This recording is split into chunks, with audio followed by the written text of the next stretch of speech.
আসন্ন লোকসভা নির্বাচনকে পাখির চোখ করে জোর কদমে চলছে সমস্ত রাজনৈতিক দলের প্রচার অভিযান। আজ শুক্রবার রায়গঞ্জ প্রেস ক্লাবে সাংবাদিকদের সঙ্গে বৈঠক করেন আসন্ন লোকসভা ভোটের বিজেপি প্রার্থী কার্তিক চন্দ্র পাল। সাংবাদিক বৈঠকে তিনি কি বলেছেন শুনুন। আগে রায়গঞ্জে কিছু নেতা কর্মীরা তারা রাস্তায় নেমেছিল বিজেপির বিরোধী, তারা কি এখন আপনার পক্ষে আছে? সবাই বিজেপির সাথেই আছে, একটু ক্ষোভ বিক্ষোভ যেটা রয়েছে আমরা সবার সাথে গিয়ে কথা বলে মিটিয়ে নিচ্ছি এবং সেটা মিটিয়ে সবাই আগামী দিনে মাঠে নামবে। আলাদা করে তারা বিক্ষুব্ধ গোষ্ঠী তারা একটা নমিনেশন দিতে পারে এমনটা শোনা যাচ্ছে। না, সেরকম আমার কাছে কোনো খবর নেই। আর আমার সাথে যতদূর যা কথা হয়েছে সবাই পাশে থেকে বিজেপির হয়ে কাজ করে মোদিজিকে প্রধানমন্ত্রীর লক্ষ্যেই এগোবে।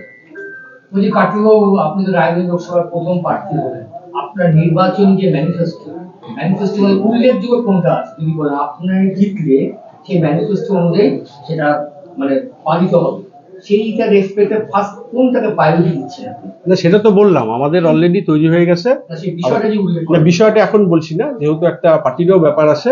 আবার প্রেসিডেন্ট প্রেস মিট করে আপনাদেরকে কি ডিমান্ড পেলেন সেটা যদি বলেন।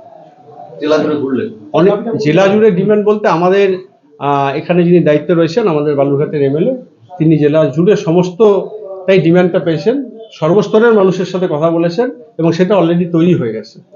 আমি অ্যাডভান্স কিছু বলতে চাইছি না, প্রেসিডেন্ট আছেন প্রেস মিট করে। আপনি লোকের দরবার যে ভোট চাইতে যাচ্ছেন, কি বলছেন, প্রচারটা কি হচ্ছে? প্রচারটা একটাই, যে পশ্চিমবঙ্গে যে একটা অপশাসন চলছে সেই অপশাসন দূর করতে মোদিজির হাত শক্ত করতে হবে এবং মোদিজির যেটা লক্ষ্য বিকশিত ভারত, সবকা সাথ সবকা বিকাশ, সেটার জন্যই আমরা মানুষের কাছে চাইছি যে পুনরায় আবার প্রধানমন্ত্রী মোদিজিকে করা।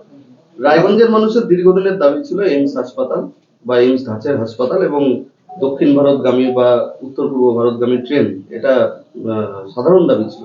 সেগুলো তো 5 বছরে এমপির আমলে পূরণ হয়নি। দেখুন, এইমস হসপিটালটা এর আগে আমাদের স্যাংশন হয়েছিল।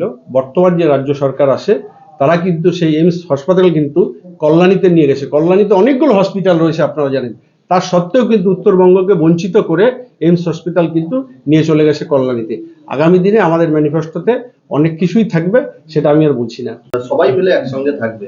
18% মুসলিমকে দেশ থেকে বিতাড়িত করার একটা চক্রান্ত চলছে। সেক্ষেত্রে এই ইস্যুটা তো আপনাদের কাছে একটা সমস্যার কারণ। না, রামরাজ্য তো আমরাও চাই। 500 বছর ধরে যে মন্দিরটা ছিল না, আজকে রাম মন্দির হয়েছে। এটা আমরা যারা সনাতনী, আমাদের এটা গর্বের বিষয় যে রাম মন্দির হয়েছে এবং রামরাজ্য তো আমরা অবশ্যই চাইব।